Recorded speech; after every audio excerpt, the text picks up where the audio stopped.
Nia had always dreamed of having a place she could call her own. As a nurse in Lagos, she worked day and night, saving every little bit she earned. While others spent money on clothes or vacations, Nia skipped every luxury. She worked extra shifts, sometimes sleeping on a hospital bench between duties. Her friends called her crazy for working so hard, but she had one goal: to buy her own home. After 7 long years of sacrifice, she finally did it. A small but beautiful 2-story house in Abuja. The moment she held the keys in her hand, tears filled her eyes. It wasn't just a building, it was proof that her hard work had meaning. It was freedom, her space, her peace, her reward. Her family came to see it, clapping, laughing, taking pictures. Everyone seemed happy for her, or so she thought. But standing in the corner was her sister, Zara, smiling in a way that didn't quite reach her eyes. While others saw Nia's success as inspiring, Zara saw it as a threat. That night, when everyone left, Nia sat alone in her new living room, running her fingers along the walls she had painted herself. She didn't know that behind Zara's polite words was a storm of jealousy waiting to strike. For now, she was proud, unaware that the dream she spent years building would soon be tested by the one person she trusted most. A few months after settling into her dream home, Nia received a life-changing call. It was an invitation to a 6-month medical training program in South Africa, a rare chance that could open big doors in her career. She was overjoyed. The only problem was her house. She didn't want to leave it empty for so long, so she turned to the one person she trusted most, her sister, Zara. "Please help me look after the house while I'm away," Nia said warmly. Zara smiled and replied, "Of course, it's a sister's duty." Nia felt relieved, believing her home was in safe hands. The morning of her flight, Nia hugged Zara tightly at the airport. "Take care of my home," she said with a grateful smile. Zara nodded, waving goodbye, her face calm but her heart burning with jealousy. The moment Nia's plane took off, Zara's mind started racing. To her, that beautiful 2-story house didn't just belong to Nia, it was something she believed she deserved too. Within days, she convinced her husband to move in. But it didn't stop there. She called his entire family, his loud, careless, and demanding relatives, and told them, "We're moving into our new house in Abuja." Soon, Nia's peaceful home turned into chaos. Zara's in-laws dragged in old furniture, pots, and clothes. They laughed loudly through the night, cooked in every corner, and treated the house like it was theirs. They even changed the curtains, painted the walls bright yellow, and replaced Nia's framed photos with their own. When neighbors asked about it, Zara proudly said, "This is our new home." She started telling people that Nia had gifted it to her because she was too busy to live there. Nia had no idea what was happening. From South Africa, she often called to check in, and Zara always answered sweetly, saying, "Everything is fine, sis. The house is just as you left it." But behind her words was a lie growing bigger each day. Zara's husband and his relatives had started claiming rooms, throwing small parties, and boasting about their Abuja mansion. They walked around like landlords, disrespecting the neighbors and making the once quiet home noisy and crowded.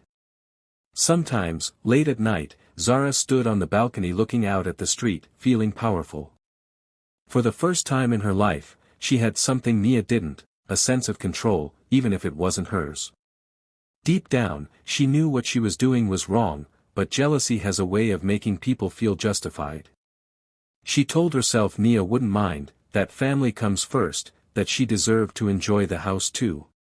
But the truth was simple, Zara wasn't protecting her sister's dream, she was stealing it piece by piece. While Nia was working hard abroad to build a better future, the home she sacrificed everything for was slowly being turned into someone else's kingdom. And the worst part? She still believed her sister's voice on the phone, the same voice that promised to keep her dreams safe. After 6 long months in South Africa, Nia came home earlier than planned. She had completed her training with flying colors and couldn't wait to surprise her family. More than anything, she missed her house, the smell of the fresh paint, the quiet mornings by the window, and the feeling of being in her own space. With her suitcase in hand and joy bubbling inside her, she took a taxi straight from the airport to her beloved home. As the car turned into her street, her heart raced with excitement. But when it stopped in front of her gate, her smile faded. Something was wrong. Her eyes widened as she looked up at the nameplate she had carefully chosen months ago. It no longer said, Nia's home. Instead, it read in bold letters, the Okoro's residence. She blinked, thinking it must be a mistake. Maybe she was too tired from the long flight. But no, the gate was hers, the same color, the same flowers she had planted. Only now, her dream looked like a stranger's house. Nia's hands trembled as she pushed open the gate. Loud laughter came from inside. The sound of music, footsteps, and voices filled the air. Her once peaceful home had turned into a noisy house full of strangers. As she stepped onto the porch, the front door opened. And there stood Zara, her own sister, wearing Nia's favorite robe and sipping juice from her favorite glass like she owned the place. "Oh, you're back early," Zara said with a fake smile, as if nothing was wrong. Nia froze. She couldn't believe what she was seeing. Behind Zara, people she didn't even know were lounging on her furniture, watching TV, and talking loudly. The walls that once held Nia's framed certificates and travel photos were now covered with new paint and family pictures of Zara's in-laws. Every trace of Nia's hard work and personality had been erased. Her heart sank. "Zara, what happened here?" she whispered, her voice shaking. Zara shrugged, pretending to be calm. "Well, you were gone for so long," she said lightly. "We just made a few changes." The house felt too empty. Nia stepped inside slowly, her eyes moving from one corner to another. Everything she had built, everything she had sacrificed for, was gone. Even her favorite couch was covered with strange cushions, and her carefully arranged books had vanished. It was like she had walked into someone else's life. The people in the living room barely looked at her. One of them even asked, "Who's that?" Zara laughed awkwardly and said, "My sister, she used to live here." In that moment, Nia felt her chest tighten. It wasn't just anger, it was heartbreak. She realized her sister hadn't just borrowed her home, she had replaced her. The dream that took years to build was no longer hers. And as she stood there in silence, holding her suitcase, she understood one painful truth: sometimes, the deepest betrayal comes from the people who call you family. Nia stood in the middle of her own living room, surrounded by people who didn't belong there.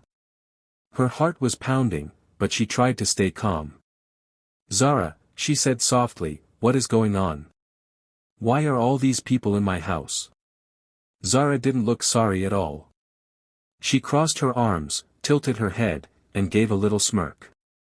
"You're single and always traveling," she said coldly. "You don't need a big house all to yourself. Family comes first, Nia. You should be happy we're keeping it alive." Her tone was sharp, almost proud, as if she had done something noble. Nia couldn't believe what she was hearing. "Keeping it alive," she repeated, her voice breaking. "Zara, I worked for this. Every wall, every tile, every naira, I earned it with my own sweat." Zara rolled her eyes. "Oh, please, Nia. Don't act like you're the only one who works hard. You have enough money, you can always buy another house. We needed this more than you." Before Nia could answer, their parents arrived, having heard about the confrontation. Nia felt a spark of hope that they would support her. But to her shock, her mother looked disappointed, not at Zara, but at her. "Nia, how can you talk to your sister like that?" her mother said firmly. "It's just a house. She's family. You should learn to share." Nia's father nodded in agreement. "You've always been too independent, too proud," he added. "Family means sacrifice." Those words cut through Nia's heart like a knife. She looked from her parents to her sister, realizing they had all chosen sides, and she wasn't on theirs.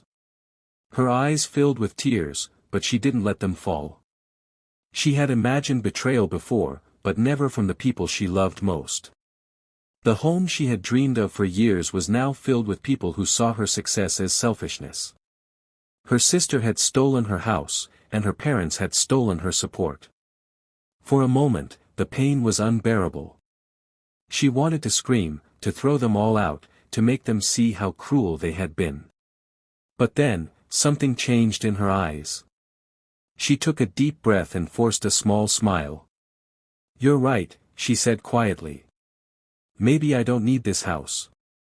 Zara looked confused. "So you're giving it up?" Nia didn't answer. She simply turned around, picked up her suitcase, and walked out. That night, she sat alone in a hotel room, staring at the city lights through the window. Her heart hurt, but her mind was clear. She realized something powerful: revenge didn't need shouting or fighting. It needed patience. It needed timing. And she had both. While Zara laughed in a stolen home, Nia was already planning how to take back not just her house, but her peace, her pride, and her power. Nia didn't go back to her house right away. She spent a few days thinking, watching, and planning. The pain was still fresh, but she refused to act out of anger. She knew her sister wanted her to lose control, to yell, to fight, to look like the bad one. But Nia had something far more powerful than rage: proof and patience. Quietly, she called her lawyer, a calm, sharp woman who had known Nia since her nursing days. "I need to take back what's mine," Nia said simply. Her lawyer listened carefully and assured her, "We'll do this the right way." For weeks, Nia worked in silence. She gathered every document she needed: her house deed, bank receipts, and the property registration papers, all in her name. Then she found the old CCTV files she had installed before traveling. Watching the footage broke her heart all over again. There was Zara, her own sister, changing the locks just days after Nia left for South Africa. She even smiled at the camera as if proud of what she was doing. That video was all the proof Nia needed. Her lawyer helped her file an official complaint and prepare eviction papers. Everything was ready. Nia didn't tell a soul. One Saturday morning, she called a locksmith, dressed neatly, and went back to her house, not as a victim, but as the owner. When she reached the gate, she stood for a moment, breathing deeply.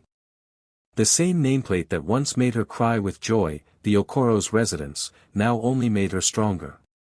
She gave the locksmith a nod, and he unlocked the door.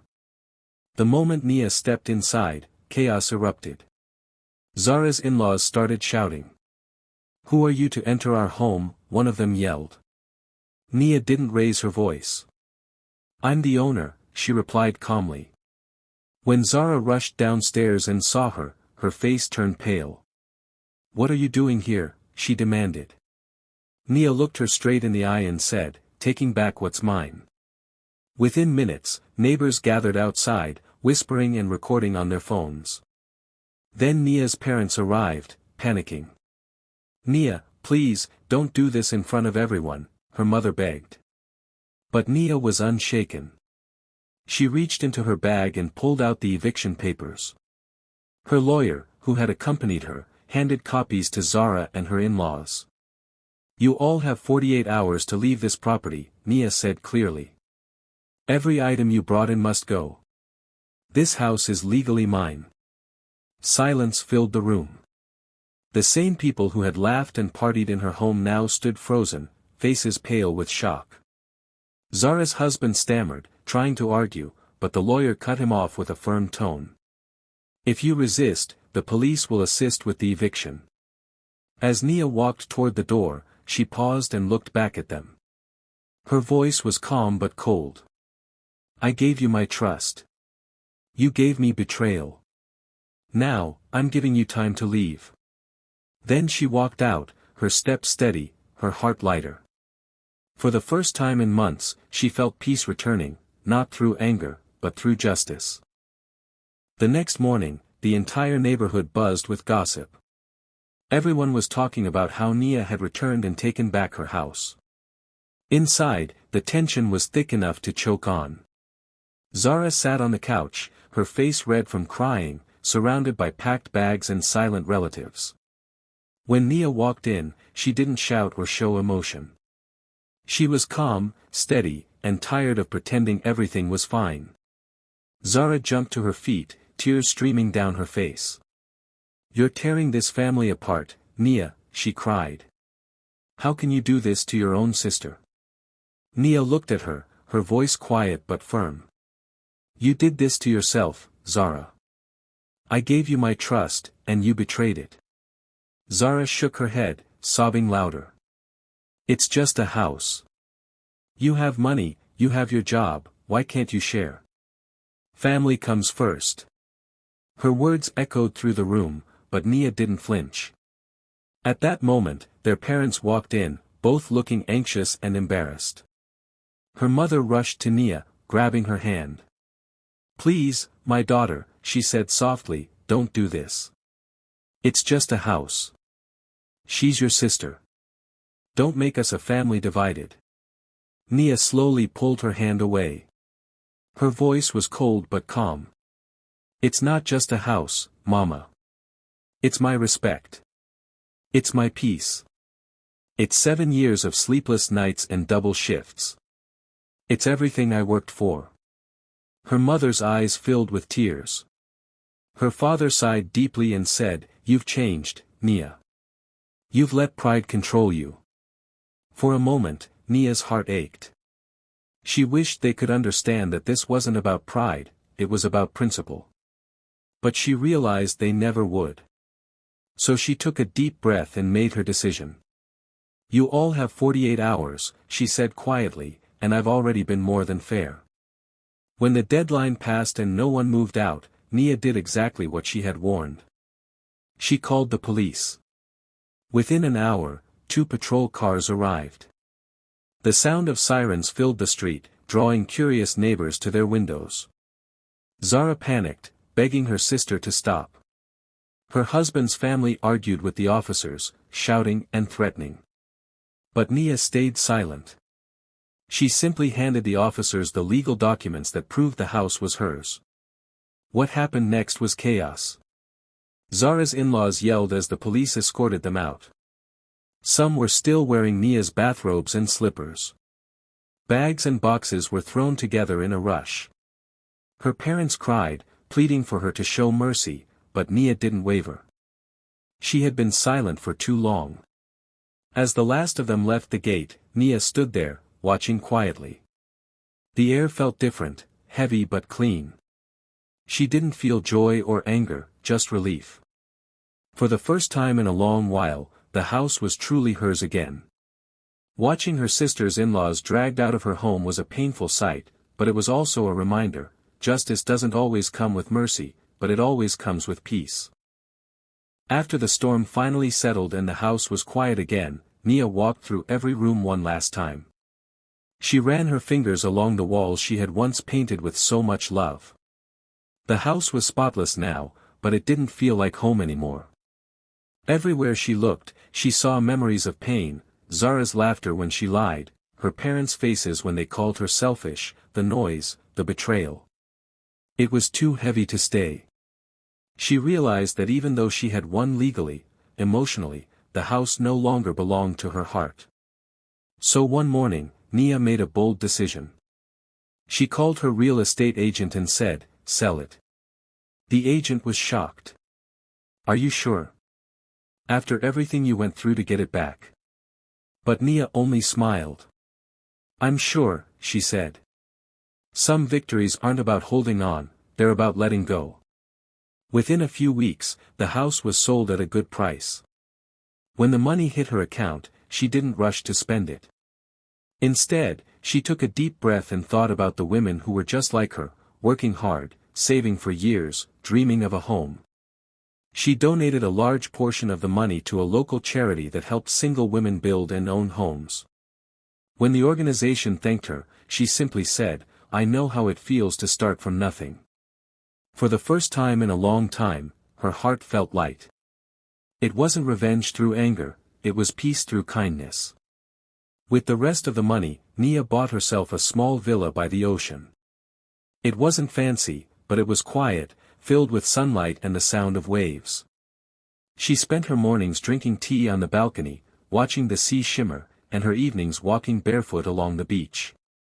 There was no noise, no shouting, no betrayal, just calm. She decorated the house simply, placing one framed photo on the wall, her standing in front of her old house, smiling. A reminder of how far she had come. Months passed, and she heard nothing from Zara. But one rainy afternoon, there was a knock on her door. When Nia opened it, she was stunned to see Zara and her husband standing there, drenched and desperate. Zara's eyes were swollen from crying. "Please, Nia," she whispered, "we lost our rental home. The landlord kicked us out. We have nowhere to go. We were wrong. Please forgive me." For a moment, Nia just looked at her. The same sister who once said she didn't need a house was now begging for shelter. Nia sighed softly and smiled, not with cruelty, but with understanding. "Now you know what it feels like," she said gently, "to lose what you never built." Zara burst into tears, but Nia didn't invite them in. She wished them well, closed the door quietly, and walked back to her balcony. As she watched the waves crash against the shore, she finally felt free, because true revenge isn't about hurting others. It's about healing yourself and never losing your peace again. When people later asked Nia if she ever regretted selling her house or cutting ties with her sister, she smiled calmly and said, "No one can steal what's truly yours. But sometimes, you have to lose everything to understand your worth." Her words touched everyone who heard them. What happened to her could have broken her, but instead, it made her stronger. She had learned that peace was worth more than property and that protecting your boundaries wasn't selfish, it was self-respect. Her story soon spread online after a neighbor shared it on social media. Within days, thousands of people started reposting it, calling her the silent hurricane. People admired how she didn't fight with anger or revenge, but with quiet strength and grace. Many women related to her pain, those who had been betrayed by family, friends, or loved ones. They saw Nia's story as a message of courage, a reminder that you can stand firm without losing your heart. Messages poured in from around the country. Some called her an inspiration, others thanked her for showing that forgiveness doesn't mean letting people walk over you. Nia never replied to most of them, but she read every message with a small, peaceful smile. She knew her story had gone far beyond her own experience, it had become a voice for many who had suffered in silence. As she watched the sunset one evening from her oceanfront balcony, Nia felt no anger, no sadness, just quiet pride. What began as heartbreak had turned into empowerment. Her life was proof that strength isn't loud or cruel, it's calm, patient, and rooted in self-worth. And that was the real victory she had been waiting for all along.